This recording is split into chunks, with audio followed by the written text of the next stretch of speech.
नमस्कार, मैं हूँ शिवानी। एथिक्स क्वेश्चन डिस्कशन में आपका स्वागत है। तो आज हम डे 6 वाला क्वेश्चन डिस्कस करने वाले हैं। तो क्वेश्चन ये है, we are witnessing increasing instances of sexual violence against women in the country despite existing legal provisions against it. The number of such incidents is on the rise.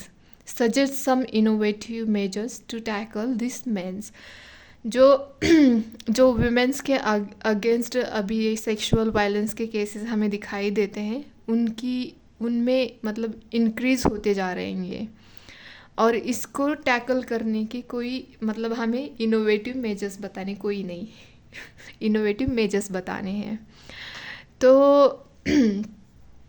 अब हम देखते हैं, मैंने यहाँ पे इंट्रोडक्शन लिखा है, आप देख ही रहे होंगे। In recent years sexual violence has increase nearly 31,000 complaints of crimes committed against women were received by the National Commission for Women in 2022. 2022 में इतनी कंप्लेंट्स आई है, 31,000 कंप्लेंट्स, और इनमें इंक्रीज कब से दिखाई दे रहा है? 2014 से ही ज़्यादा केसेस आते जा रहे हैं, और 2022 में 31,000 कंप्लेंट्स दिखाई दिए। तो फिर मैंने यहाँ पे नीचे लिखा है, though there are laws, guidelines and IPC sections, because of poor implementation of laws, the crimes are on the rise. मतलब हालांकि हमारे कंट्री में, मतलब हमारे इंडिया में लॉज है, गाइडलाइंस है इसके लिए, मतलब जो सेक्सुअल वायलेंस होता है, सेक्सुअल हरासमेंट होता है, उसके लिए हमारे यहाँ पे लॉज है, गाइडलाइंस है, IPC सेक्शंस है, फिर भी ऐसे क्राइम्स इतने ज़्यादा दिखाई दे रहे हैं। मतलब जस्ट 1 ईयर में आप देखिए 30,000 कंप्लेंट्स आई है। तो क्यों आ रही है? इसीलिए क्योंकि ये जो लॉ गाइडलाइंस बनी है, इनका प्रॉपर इम्प्लीमेंटेशन ही नहीं होता है। अगर प्रॉपर इम्प्लीमेंटेशन होता तो शायद इससे कम ही कंप्लेंट्स नज़र आती हमको। फिर मैंने यहाँ पे लिखा है कि तो क्या करना चाहिए हमको? Focus on value, increase education of children. बच्चों का जो हमें एजुकेशन है उसमें बढ़ोतरी करनी चाहिए। फिर मैंने एरो दिखा के यहाँ पे लिखा है कि सेंसिटाइज सोसाइटी, मीडिया, लॉ, इनको हमें सेंसिटाइज करना है। फिर मैंने एरो दिखा के यहाँ पे लिखा है women empowerment by women themselves. Women खुद को ही एम्पावर कर सकती है।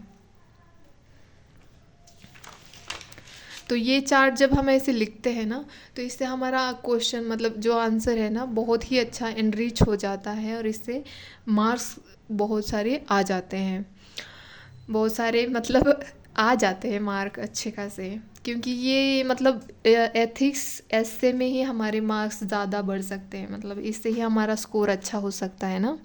तो हमें एथिक्स के ऊपर ध्यान देना चाहिए। Innovative measures to tackle this menace, मतलब ये जो मेंस खतरा जो होता है, तो इसको कैसे टैकल कर सकते हैं, इसके लिए हमें कौन से इनोवेटिव मेजर्स लेने चाहिए? तो फिर मैंने यहाँ पे लिखा है women empowerment lead by women to tackle internalisation of crimes को वुमेन मतलब खुद ही एम्पावर होके, एम्पावरमेंट मतलब वुमेन खुद ही एम्पावर होके अपने जो भी क्राइम्स है उनको टैकल कर सकती है।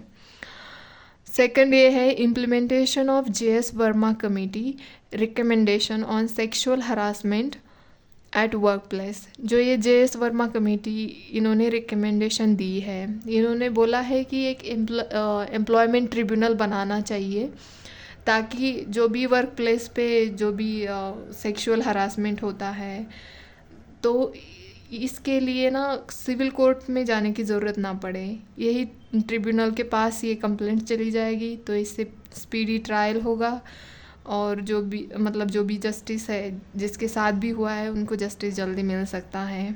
और और ये जो कंप्लेंट्स होती है, तो ये ज़्यादा नहीं बढ़ेंगी, इनमें इंक्रीज़ नहीं होगा, बल्कि कम होती जाएंगी।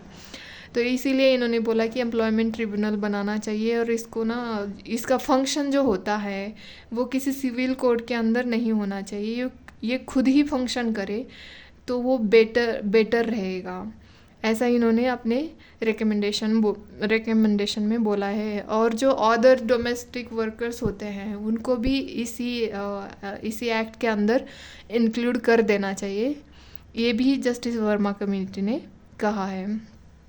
थर्ड है, women's role is very important in today's India and the expansion of the role of NCW is the need for the hour। हमने देखा है ना, नेशनल कमीशन फॉर वुमेन, इसका फुल फॉर्म ये है।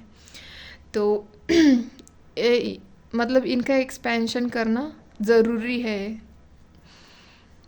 और फोर्थ है, partnership with social media to tackle online abuse.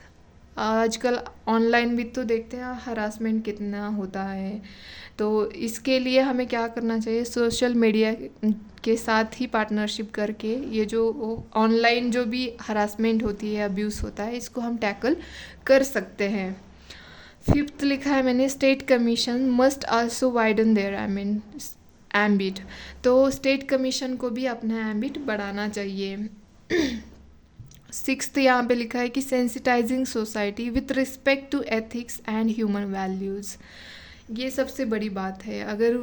अगर लोगों के खुद के जो भी वैल्यूज़ होती है, मोरल कह सकते हैं हम, एथिक्स होता है, अगर इनके अंदर वो इनकलकेट हो जाएगा तो मतलब ये चीज़ें कम हो सकती हैं। 7 लिखा है मैंने, attitude change of male gender towards their counter parts. मतलब अगर सपोज़ एक मेल जेंडर है, उसका अगर एटीट्यूड चेंज होगा तो ये मतलब जो कंप्लेंट्स होती है या जो ये मिसबिहेवियर होता है ये सुधरेगा। तो ये बचपन से ही हमें कर देना चाहिए। जो फैमिलीज़ में अपब्रिंगिंग होती है बच्चों की, तभी ये चीज़ें उनके अंदर इनकलकेट कर देनी चाहिए। जैसे कि मतलब ये जो ह्यूमन वैल्यूज़ होती है, एथिक्स हो, मोरल्स हो, ये हमें बच्चों को सिखा देना चाहिए। और मगर हम और ये एक बात है कि अगर लड़की और लड़के में इक्वालिटी भी हम बचपन मतलब अगर फैमिली में उनको इक्वल दिया जाएगा, सब चीज़ें इक्वालिटी दी, मतलब तुम भी बराबर के हो और तुम भी बराबर के हो, मतलब लड़की को भी और लड़के को भी आप बताते हो, तो शायद मेल ईगो जो होता है वो लड़कों के अंदर कम दिखाई देगा। तो इसीलिए ये एथिक्स इतना इम्पोर्टेंट हो जाता है। एथिक्स अगर बचपन में बच्चों के अंदर हमने डाल दिया, एथिक्स, मॉरल, ह्यूमन वैल्यूज़ अगर हम उनको सिखा देते हैं, तो आगे जाके उनकी पर्सनालिटी, उनका बिहेवियर, उनका सोशल एटीट्यूड, उसमें बहुत सारे चेंजेस आ जाते हैं। और जो ऐसे आगे जाके प्रॉब्लम्स हो जाती हैं वो नहीं होती है। तो फिर मैंने यहाँ पे लास्ट में कंक्लूड कर दिया, थोड़ा कंक्लूजन बड़ा हो गया है, बट मैंने इसमें ये ऐड करने की कोशिश की है, ऑल द स्टेक होल्डर्स, मतलब जैसे कि मैंने बताया यहाँ पे लॉ मेकर्स हो, पुलिस ऑफिसर हो, फॉरेंसिक डिपार्टमेंट हो, प्रोसिक्यूटर्स हो, जुडिशियरी हो, मीडिया एंड हेल्थ डिपार्टमेंट हो, मेडिकल एंड हेल्थ डिपार्टमेंट हो, NGOs हो, रिहेबिलिटेशन सेंटर्स हो, इनको ना एक साथ मिलके काम करना चाहिए, ताकि हमारा जो सस्टेनेबल डेवलपमेंट गोल है, जो सबको इक्वली सबका डेवलपमेंट होना चाहिए, ये हम इसको मतलब कंप्लीट कर सकते हैं सस्टेनेबल डेवलपमेंट को। तो चलो, ये आज का क्वेश्चन था, तो उम्मीद है कि आपको पसंद आए। धन्यवाद।